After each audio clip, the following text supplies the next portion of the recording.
مجھے ایک شخص کو آپ نے انڈونیشیا یا ملائیشیا کی جیل سے چھڑوایا، اور وہ کیا واقعہ، ذرا پورا واقعہ سنیں. اس بندے کا آپ سے رابطہ کیسے ہوا، پھر آپ نے اس کی فیملی کی جو کفالت کی، اور ماشاءاللہ ابھی تک جو سلسلہ چل رہا ہے، تو وہ میں چاہوں گا کہ آپ ہمارے لوگوں کو سنائیں پلیز. یہ میں خود بڑا حیران ہوں.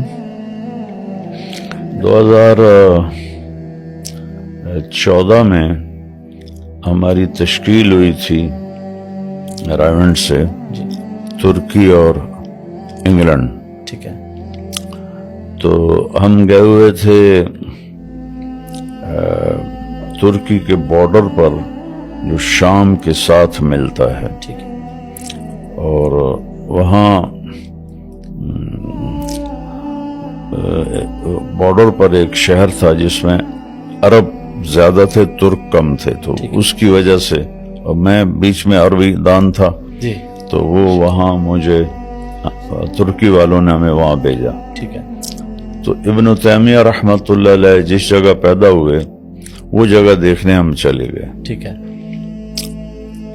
وہیں کھڑے تھے تو مجھے کال آئی کہ جی میں سمی انڈونیشیا جیل سے بول رہا ہوں. مجھے نہیں سمجھ آئی کہ اس نے میرا نمبر کیسے اور کہاں سے حاصل کیا، لیکن تھوڑا بہت جو یاد پڑتا ہے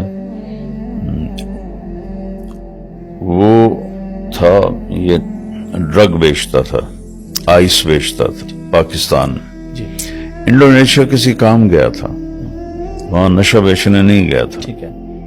تو وہاں پولیس والوں نے اسے پکڑ کے جیل میں ڈال دیا.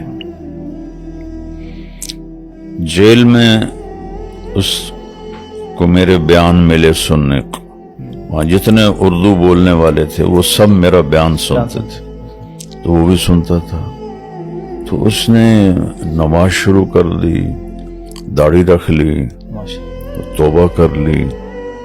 پھر اس کا کوئی دوست ترکی میں رہتا تھا،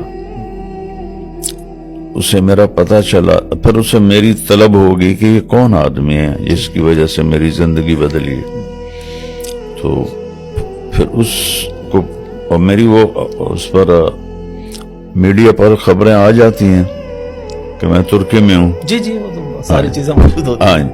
تو پھر اس نے اپنے دوست کو فون کیا کہ ان کا مجھے نمبر کہیں سے ڈھونڈ کے دو.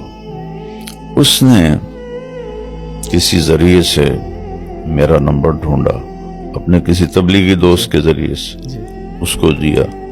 اس کا مجھے پھر وہاں فون آیا، اور ہم وہاں کھڑے تھے جو ابن تیمیہ کی بستی تو مٹ آ گئی ہے، بس ایسے میدان تھا، وہاں کھڑے تھے. عصر کے بعد مجھے اس کا فون آیا کہ میں سمیع اللہ بول رہا ہوں انڈونیشیا جکارتا جیل سے. کہا میرا نمبر تمہیں کیسے مل گیا ہے؟ تو خیر وہ یہ ساری کہانی اس نے سنائی. تو اس نے کہا جی میں اب اس جیل میں ہوں، اور مجھے میری قید پتہ نہیں کب ختم ہو گئی، یہ بھی کوئی مجھے نہیں بتایا گیا. میں بے گناہ ہوں، یہاں میں کرتا تھا نشے کا کام، لیکن یہاں میں اس لیے نہیں آیا تھا. تو اب وہ مجھ سے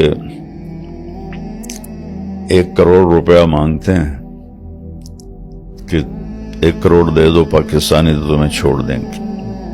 تو اگر آپ کوئی میری ہیلپ کر سکتے ہیں تو آپ میری مدد کریں. میں نے کہا اچھا انشاءاللہ تم پہلے مجھے اپنے وہ پتہ بتاؤ لاہور اپنی فیملی کا، تو پہلے میں ان کی تو کفالت شروع کروں، پھر تمہارے لیے تو بہت بڑا پیسہ ہے. تو پھر اللہ کے فضل سے میں نے ان کے گھر رابطہ کر کے، ان کے گھر میں گیا کبھی نہیں، ان کی ماں اور بیوی اور بچے، ان کو میں نے ماہانہ بھیجنا شروع کر دیا. ٹھیک ہے. اور یہ سلسلہ کچھ 4 سال تک چلا. ٹھیک ہے. اس 4 سال میں میں نے اس کے لیے پیسے کا انتظام کیا اور اس کو پیسے بھجوائے. تو پھر وہ وہاں سے چھوٹ کے آیا تو پھر سیدھا میرے پاس آیا. میرے ایسے پاؤں میں بیٹھ کر میری ٹانگوں کو پکڑ کے اتنا رویا. یہ میں تو